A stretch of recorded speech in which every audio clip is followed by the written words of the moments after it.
Hola, somos Tania Moreno y Daniela Álvarez de TCU. Y estás escuchando College Volleyball Weekly. ¡Go Frogs!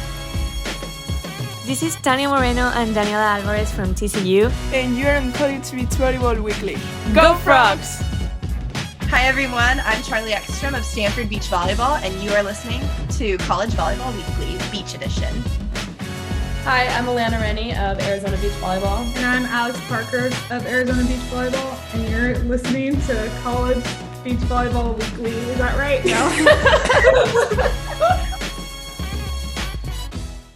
Hey everyone, a good day. We got another episode of College Volleyball Weekly, and I'm Rob Aspero. But with me today, we have Charlie Ekstrom from Stanford and our guest contributor for the day, calling it the Pac-12 Takeover, Alana Rennie of Arizona. Thanks for coming on board today. Thank you for having me.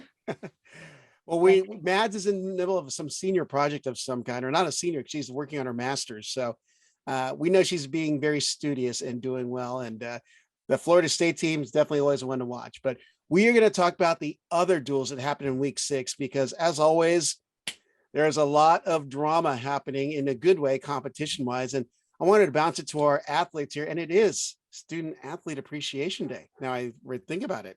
Ooh. Did you guys get tagged by your schools as the model student athletes? They posted, no tag, but they posted.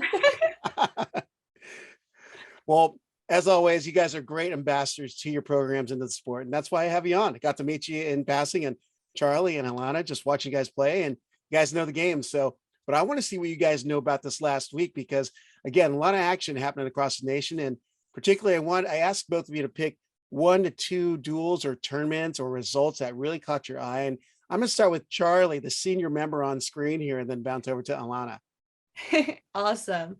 All right. So I think that this one, I might be just going with the flow with what everybody's kind of expecting me, but looking at the East versus West in Manhattan Beach tournament this weekend, that saw a lot of powerhouse teams, a lot of top 10 ranked teams.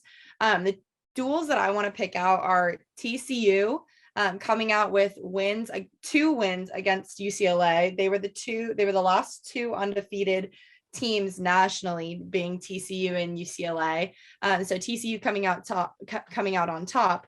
But then the next duel that I want to highlight is USC actually taking down TCU. So now we no longer have an undefeated team nationally. And so I think that the mix up in the top 3 with this week has been a big one. And it was really cool to kind of get to see all 3 of them just battle head to head for that kind of top ranking.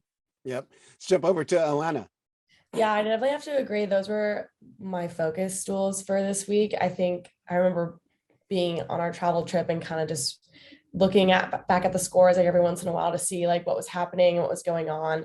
And I think it really proves this year that like everyone's beatable and everyone wants to play everyone. And it makes for really fun competitions every week. Oh, without a doubt. I'm gonna put one in there as well, but I don't get to see a lot of the WCC teams play, but LMU as a team was, an eye-opening team to watch in a very good way, because they gave the number 1 team of Danny Alvarez and Tania Moreno a run for their money and actually beat them. But it was more shocking is seeing the blocking of Megan Rice. She got so many touches on everything. And I'm going, this girl has got a serious, like either she has some kind of super ability to read ahead of time what's going on, a premonition, whatever. But she seemed to be at the right spot, taking it to the right areas and getting balls to her partner, and they were able to deliver on options or just knock over on 2. So the ones at LMU are going to be a very good team to watch, as well as the 2s. Not as familiar with them, Maureen Kinna, and the name of her partner is slipping my mind, but they're also very entertaining to watch. So LMU, who's hanging at the 5 position, has been 5-6 pretty much in all the polls. Better watch out on that team. Charlie, anything else caught your eye? Yeah. So I think that with that LMU LSU, like they've both kind of been battling back and forth for that 5-6 position. And I think that it's kind of constantly been up for grabs. I know that LSU took down LMU this past weekend in a nice 3-2 matchup again, but I think that they're kind of 2 teams to really, really look out for. They're both very powerful and again, like you were saying, Alana, earlier, anybody can really beat anybody on any given day right now. And so I think that to highlight that, we can go over to the East Coast. I'll be our little brief East Coast representative and look at a big upset this weekend with Pepperdine upsetting Florida State 3-2. And so I think that really, really is indicative just how good the level of competition nationally is, but also the fact that Alana was just saying, if anybody really on any given day can beat anybody. Yep. Yeah, kind of to piggyback off of that, I think when you mentioned LSU, I talked about it previously. I think it might have been today I talked about it, is that they really are mixing up their pairs. Everyone kind of has a new look almost every single week based on, I don't know, partnerships, just trying to change something up, and maybe injuries and certain other things maybe like coming into play. But there are different looks almost every single week. And so a different pair could equal a different outcome, which I think is also really like fun to watch. Yeah. I got the other partner. It was a former Florida State Seminole who plays with Marine Kina by the name of Avery Popinga.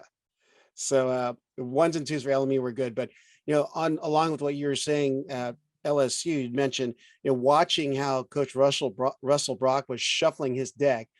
Some like, they're complaining, oh, you can't do that. But if anything, it was showing the versatility of where the players could play. I mean, if you looked at their defenders that were playing behind the blockers, they were all legit. They had good reading. They're fast and quick. They were very, heady? They're very wise in their selection, what to do. They're very cerebral players. They're getting that ball. They knew they had like a 6'4", 6'5" big at the net. So they just pop it up super high. And is it Holly Carlton? That's the lefty. So, I mean, it's basically a set for her, and she just thumped it 10 foot. So, an excellent looking team. And I'd hate to come across them in any kind of postseason tournament, because there's no doubt that Russell Brock's going to have them dialed in. So let's see. Anything else to add there, Charlie, to our eye-catching performers in week 6? I'm trying to scan and look, and I think that we've kind of covered all of my standout performers for the week. Same. Well, then I'm going to jump one in there. Stanford's Charlie Ekstrom with her 50th win, career win. So apparently it's not a big deal to Charlie, because she's gonna get another 50 more, I'm sure, is what she's aiming for. But congratulations, Charlie, on the milestone. Thank you so much. No, I'm so honored. I know that we've been up and down. We're such a building program to start. And so it's really fun to be a part of such an awesome program, fight with some really, really incredible women. And so I don't know, 50 was really, really a cool moment, a nice little moment on the sand on Saturday for us. I'm excited to keep on fighting. Well, as I was perusing the results from last week, cannot not look at this Arizona Wildcat team. They went 5-0 last week. They're hanging right around the 18s, 19s, 20s in the polls, depending on what you look at. But Alana, tell us about your team. Yeah, I mean, we're fighters. We really want it this year.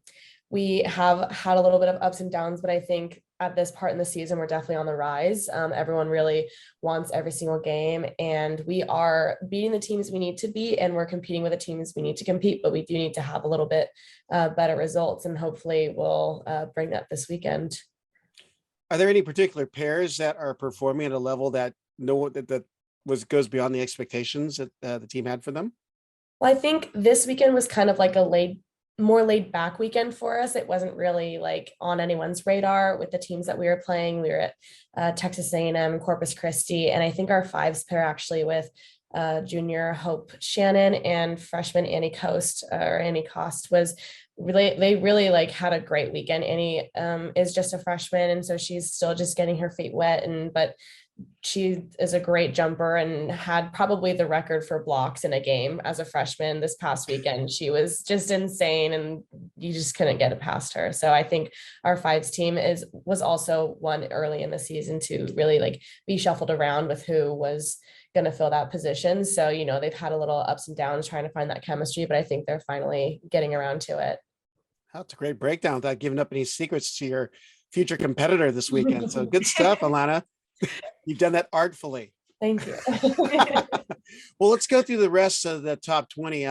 Another team that I think was a question mark for a lot of pollsters and even us in our discussions in recent weeks, Pepperdine. We wanted to see if they're the real deal. They come out, beat Florida State, as Charlie had mentioned. They lose to Georgia State. What do we think of where the Pepperdine team is at as a team this time of season, now that we're 2/3 the way done, or a third away to Gulf Shores, however you want to look at it? We'll start with you, Alana.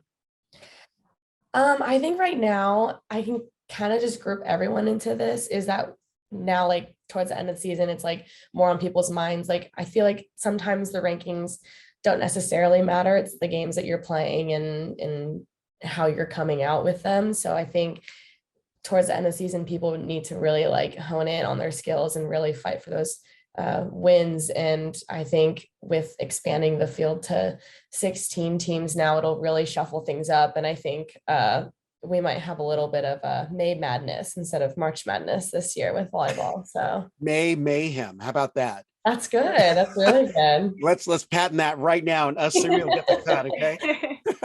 We'll make the shirts. Let's go. Right. Let's do it. All right, Charlie, thoughts on Pepperdine? Yeah, so I think Alana really hit the nail on the head there. I think that they really showed that they are a very much force to be reckoned with in taking that upset on FSU, and getting wins that they might not have been seen as ones that they could have. So that's really awesome for them. And they're kind of keeping people's eyes on them. But I do think that for them to kind of get that last jump, make that last push, that they should be winning maybe that Georgia State or that FAU game, so that way they can kind of jump ahead those two teams, because in theory they should be bumping up with an upset that huge, but they're not necessarily winning against the teams that are closer to flip-flop them within the rankings. So I'm really excited for what the future is for Pepperdine and where they're coming, but I do want to see them kind of take those wins that they might have a little bit easier of a time with than a powerhouse team like FSU. Yeah. Yep. Next team we're going to take a peek at is a team we talked about before coming on the show, but Long Beach State. Wanted to get your assessment of the beach, and we'll start with you, Alana. I mean, as we talked before this, they had an incredible sweep against Cal Poly, which has always been a pretty good team, and Long Beach has kind of almost come out of nowhere this year. I think they kind of like slid under the radar, and I think they're really trying to like prove themselves. 3-2 win at Stanford. I wasn't gonna say anything. I was gonna let you address that, but but they've really been proving themselves this year and are showing that they are a strong contender. Yep. Well, they had a 3-2 win against Stanford, neutral win versus Santa Clara, neutral versus Davis 4-1, and St. Mary's a 5-0 sweep, and at San Jose won 3-2, and their only loss was to Cal. I mean, that's a great week for Long Beach State. And Charlie, from previous shows that they are on the bubble of really pushing the top. So yeah. No, I mean, I couldn't agree with you more. I think in AVCA polling wise, I think College Beach Volleyball probably polled Long Beach State properly, as opposed, I think that AVCA has been under polling Long Beach State. Alana just mentioned that 2 weeks ago, they had a 5-0 sweep of Cal Poly. And I think they might have gone down in the rankings after that, which I thought was just quite frankly silly, because this team is a very strong team. They're very deep and they are not to be messed with. As we can see, like they upset us this past weekend 3-2, and they were tight battles on a lot of courts, and a couple other courts. Like, I don't know. I was very impressed by Long Beach State. I was very impressed by them the first time when we won 3-2. I was very impressed by them the second time when they won 3-2. And so I think that Long Beach State, they're like the surprise underdog team of the year, I want to say. Like they're doing some really, really incredible things. And I think that they've been underranked for too long. Well, that's actually spot on, because I just was, you were talking, looking at the different polls, they've trended upward in the collegebeachvolleyball.com poll, right around 11, 12 in that range, whereas in the AVCA poll, they've hung around 15. So good call on that. Let's see, the next team we're going to take a peek at, Hawaii, neutral versus FIU. They beat them 3-2. They swept Utah, but they lost 5-0 to UCLA, USC. Tight one with LSU 3-2. Another tight one against TCU. They actually were 2 points away from upsetting TCU on Thursday. So real deal Hawaii team, or they just are surging at the moment and that's going to taper off? Thoughts, Alana? I think just by looking at the numbers, they seem like a pretty up and down team, but I think like when their highs are high, they're really high. So I think if they can try and like ride that momentum, it'll be a lot better for them. I think they're also a really deep team. I think they have a lot of talent, a lot of height, a lot of passion for the sport. And I mean, you're playing for Hawaii, like that's a great opportunity. I'm sure those girls really enjoy every moment of their college career right now. So I think moving forward, they still need to beat those teams that they should be beating and competing with the ones that are possibly ranked around the same as them, and maybe come up with some more upsets and they can do some great things. Yeah, I think you're right, Alana, because looking at their 1s through 5s, they truly had bigs, even in their 5s, Ilahia Huddleston, and then you got Kaylee Glago at the 1s. And the thing is, they have a big playing a defender in Megan Widener, but her partner, her name is slipping my mind, but I mean, they have true bigs across the entire pairings. So, but Charlie, please jump in. Yeah, I mean, growing up with actually a lot of the girls on the Hawaii team, you mentioned Ilahia. She was like my partner in my junior year of high school or senior year of high school when she was a junior. And Kylan Loker go back a long time. Best name ever, I think. Kylan Loker. Just sounds tough. It sounds tough, right? No, I mean, and she's like the sweetest human being, like a golden retriever puppy. So it like doesn't, or like a Labradoodle. Yeah, doesn't quite check out with the name like of intensity, but like she's a fierce competitor. No, and Kylan's always been a big, but has been switched to defender this year and is doing incredible things. So you really hit the nail on the head with them having some true bigs in their program. Hawaii is a very talented team. Like they're not one that's just happening to be surging.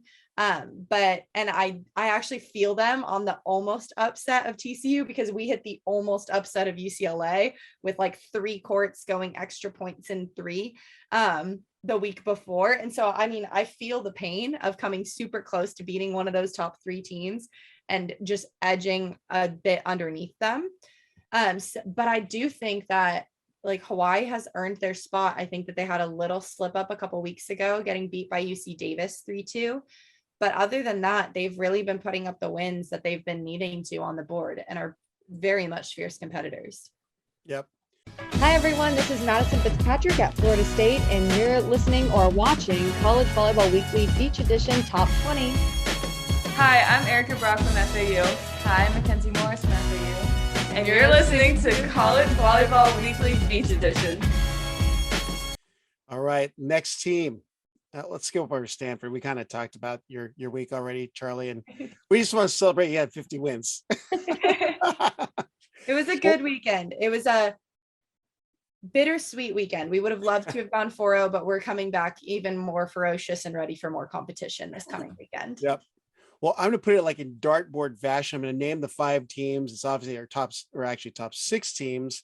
We've kind of talked about them, but because they all played each other this week, I think let's do popcorn style. Just kind of go over what pops into our heads about LSU, LMU. Well, Florida State was in their turn. We already talked to them. TCU, USC, and UCLA, because the East meets what actually is called the UCLA Invitational presented by Monster Hydro, which I said like a million times this weekend. So, but what did we learn about what Gulf Shores could look like with the expected teams, the one that will be the top seeds from the East and the West? Because we know it's going to be a dogfight for those at-larges and the rest. But,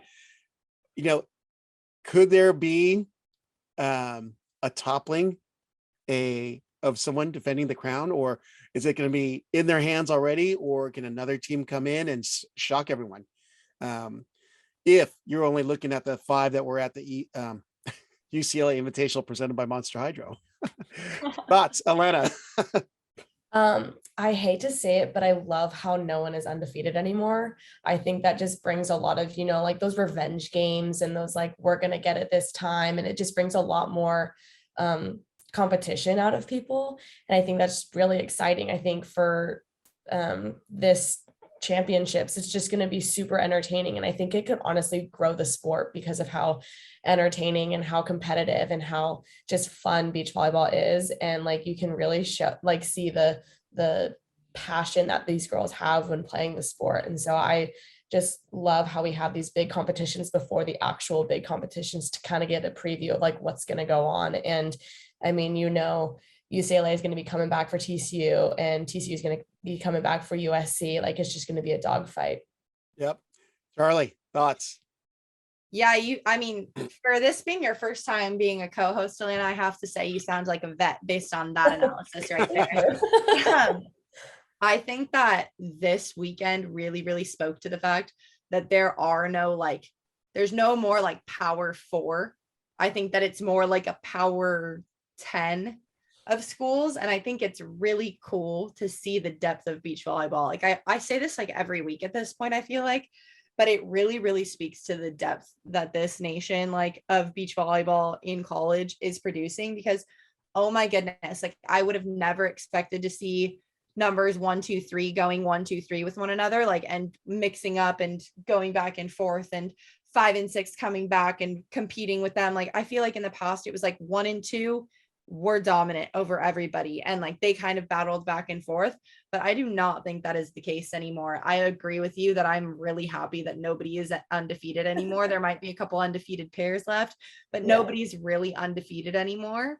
And I think that it's awesome. Like, that is where the grudge is. That's where the anger, that's where the fight comes in. And that's where the fun comes in for beach volleyball. I mean, I love the sport because of the fact that I have so many friends in it, and no opponents, like they're my best friends basically.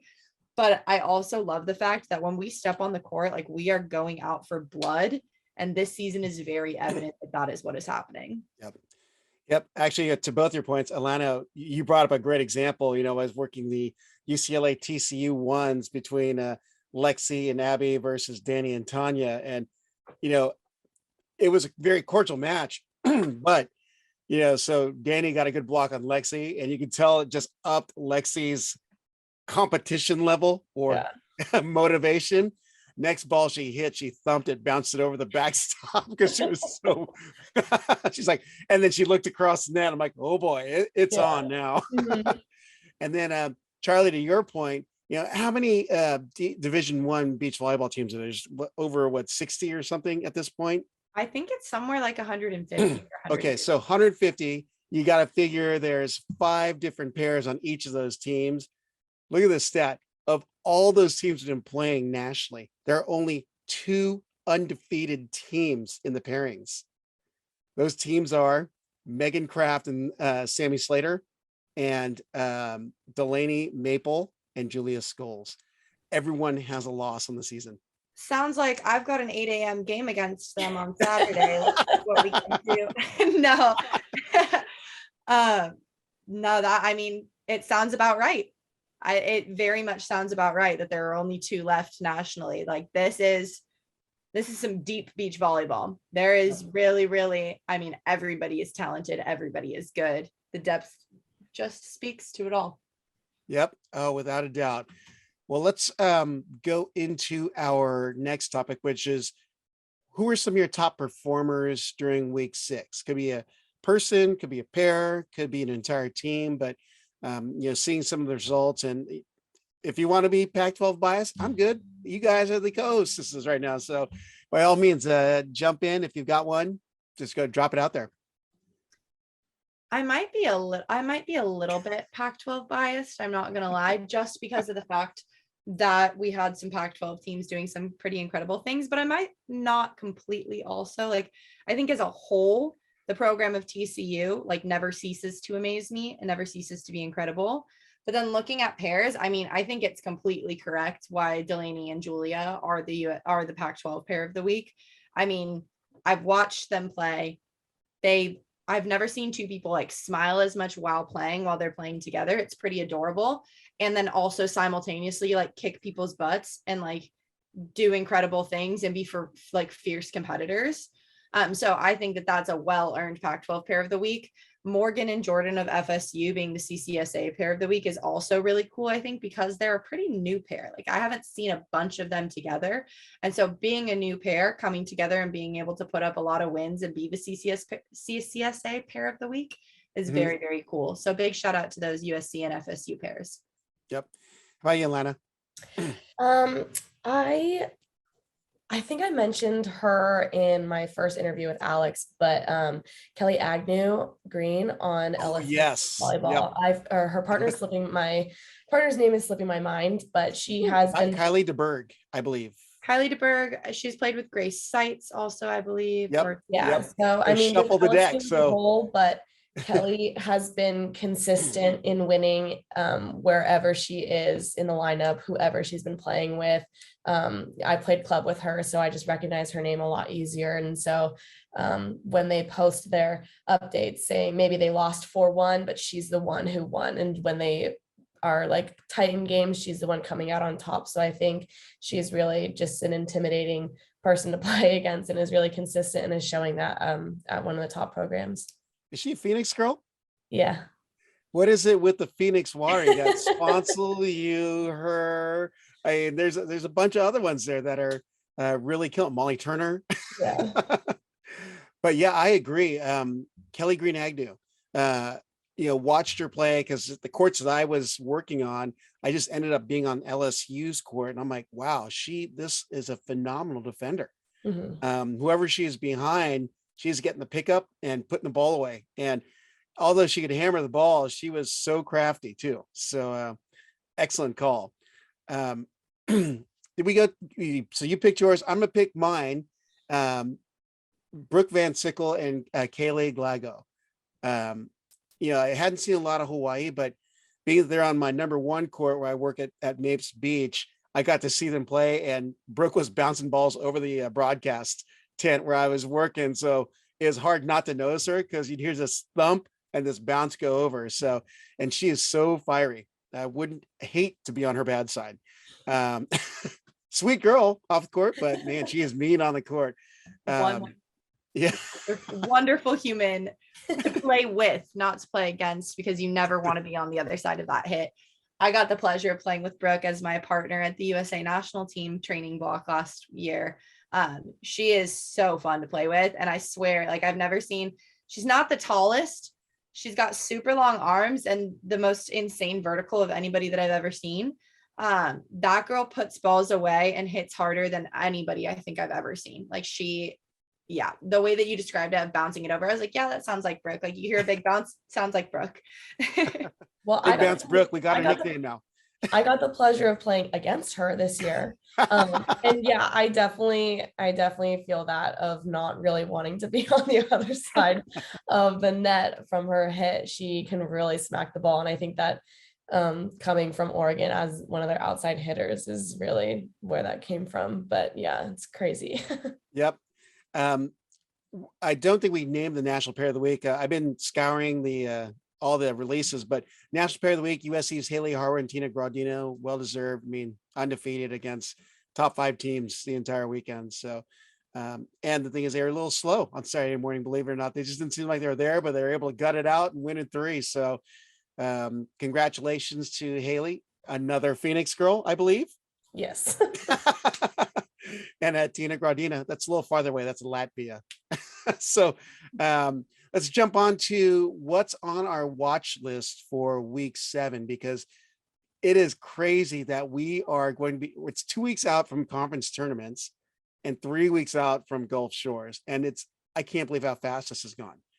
So, and, seeing teams across the nation play, it is deep. There's great talent at every spot. In all the way from Arizona to Stanford over to Florida State up to Stetson but we're seeing like these great duels going on in the 1s and 2s, but we're seeing 3, 4s and 5s end up being the ones that decided is what we've decided here. So, but what teams are going at it this weekend that you're going to be watching if you got to be free and not playing in your own duels? We'll start with you, Alana. I'm really interested to see how Cal does this week. I think they've kind of had a rough schedule recently. They've been beaten by teams they shouldn't have, but didn't necessarily drop in the rankings. So they're still ranked fairly high, and they do have a fairly difficult schedule this weekend, playing UCLA, USC, Utah, and Stanford. So I'll be interested to see how that goes. And us at Arizona kind of consider Cal our Pac-12 rivals, even though technically it should be ASU, but at the Pac-12 championships. You're jumping on Charlie's bandwagon then, huh? A little bit. Sorry. But taking our mojo away from here. Come on. We'll team up against them. How about that? I'll take you on that offer. We can go both of us versus Cal, and we'll take in the past Pac-12 championships, they have beat us out every single time for them to place third and us to place fifth. So they've always been one for us to take. So it'll be interesting to see how they kind of bounce back from the past deficits this past couple weeks and see how they play this weekend. Yep. How about you, Charlie? What you watching? Yeah, I'd be crazy to not say that I'm watching the Pac-12 North tournament because of the fact that I've got the pleasure of not having to leave my home and getting to sleep in my own bed while watching and playing in this tournament. And you're going to get fraternity guys to go over to their hotels and all that to like bang on their doors like later. Yeah, just hire a couple guys. No, definitely not. But it's going to be a crazy weekend of competition up here at Stanford. I'm so excited to have everybody out here to really just compete again. I'm always excited to compete, but really excited to get the competition flowing up here at Stanford for the Pac-12 North tournament. We've got a good weekend of competition. Really, everybody does, because you don't really have a bad weekend of competition in the Pac-12. But Rob, you were saying that there's a big matchup with some East Coast schools. And I'm actually really excited to see those matchups. I believe you were mentioning FIU, LSU, FSU, FAU maybe as well, all at the same tournament. And so I think that's kind of Unconquered Invitational. FIU, LSU, FSU, TCU, and Stetson are what I've gathered so far. Yes. So that's a big one. So that's like, you take the Pac-12 North and you've got all the West Coast schools like battling out here at Stanford. And then you take the Unconquered Invitational that goes out and has all the East Coast powerhouses kind of battling out. So I think that it's a big weekend of some big battles on the two coasts. So I'm kind of taking a bi-coastal route of my two picks to watch.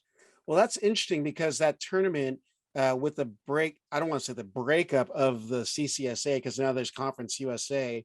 So you've got LSU, FSU, and TCU in the CCSA, then FIU and Stetson in that Conference USA. So I believe they're going to be auto berthed, that they're conference winners to the NCAA tournament. But I'm looking for just documentation. This has all been word of mouth, but that will be interesting because essentially this is the East Coast version of Gulf Shores with just the East Coast teams. And there's going to be some really good battles. Even FIU, Paige Kalkoff, Robbie Ribeiro, those are all some of the people that really stuck out in the FIU team. One of the Polish girls on that team was so good as well. And she is super competitive, but you cannot sleep on this FIU team. They're scrappy, they're crafty. I was watching some stuff they're doing over on one, and I was like, oh, that's just filthy. In a good way, it's like, because there was a time when we played beach volleyball, like, oh, that's uncool, bro. And now you're like, dang, that was good. I can't believe you got me on it. It's Alana Rennie type. I got some highlights from the fall tournament. Alana doing an over on one. I was like, nice. I remember those are not intentional. I swear they don't happen on purpose. I vaguely remember some of those last year coming up on us. If I tried to do it again, I don't think I could. So yeah, those are definitely some good ones. What I'm going to be watching involves both of you, Arizona versus Stanford in the Pac-12 North. I just happened to work out that I asked Alana to come on, and you guys are playing each other this week. So it's always interesting to see people playing against each other off screen, because we know that the volleyball world is as big as it is. It's actually really small because there's really tight relationships across the board. And I've discovered that even with, all our friends on the East Coast, we have the rivalries, but man, and all in all, they just let us see good ball being played. And it's cool seeing the relationships between everyone across the conferences, even through the rivalries. I know Cal and Stanford, it's the natural, you can't get along, oil and water, USC, UCLA, Arizona State. I get it. It's fun. It's natural oil and water, but then at the end of the day, it's like you're still hugging after. So I don't know. It's like that beauty of beach volleyball where it's like, I hate to play against you, but I love to be with you. And like, I don't know. I mean, I've not really been a part of a sport or seen many people in a sport where before and after games, you're like going up and hugging and asking how each other's lives are doing. And then you go on like battle to the death and then come off and are like, it's so good to see you, man. Like, hope that you're doing well. See you later. Oh, it's not like, so glad I just thumped you. Yeah. Out of here. Well, Here I are the mean, a keys to little the bit of bus. that too. A little bit of that too, but you know. Yeah. Well, any parting thoughts as we go into this week and conclude our episode? And Alana, being that you are the premier guest, the preview guest here, any thoughts on what we could see towards the end of the season? That being that we're seeing the light at the end of the tunnel here. Yeah, I think kind of just what we've talked about. I guess this would be like the whole encompassing theme of our talk today is just kind of like everyone is mixing it up in the rankings. Everyone's mixing up who's winning in games and everyone's mixing up their pairings. There's a lot of mix-ups this year, and I think it's really fun and keeps it entertaining and kind of keeps everyone on their toes. Like, oh, what's going to happen? Like, anyone can win. Like, what's going to happen next? I think it just keeps it really light and entertaining. It's exciting to watch. How about you, Charlie? Yeah, again, I mean, Alana, you couldn't have said it better. Again, you keep saying these incredible things, taking words out of my mouth or something. But no, I mean, I'm really excited leading up. We've got a couple more weeks left, which feels like a lot of competition, but it's really not a lot of competition that we have left until the big final pushes until Gulf Shores. And so I think that in these coming weeks, I'm really excited to see these kind of fence borderline teams execute and make their way up into the kind of guaranteed spots of going and kind of see the battles that take. I know that we're really ready to battle. See you this weekend, Atlanta. But I mean, it's going to be a great last couple of weeks of season. It's crazy that we're already entering week 7. I don't know what to think about that, but I'm not going to think about it until it's all over. Well, it's crazy because Arizona is hosting the Pac-12 championships. So you're going to be back out there again. Really looking forward to that. So U of A, Stanford, U of A. And with a hometown crowd pulling for you. Oh, yes. Well, hey, I'm Robin Sparrow for the College Volleyball Weekly Beach Edition Top 20. That's Alana Rennie of Arizona, Charlie Ekstrom of Stanford. Mads, we miss you, but we know you got to get a job when you eventually graduate from college. Hopefully that's soon in a good way. And appreciate you coming on, Alana and Charlie. And I look forward to seeing how you guys do this weekend. Hopefully it's a favorable results for both of you at the end of the weekend. A lighthearted bloodbath, maybe.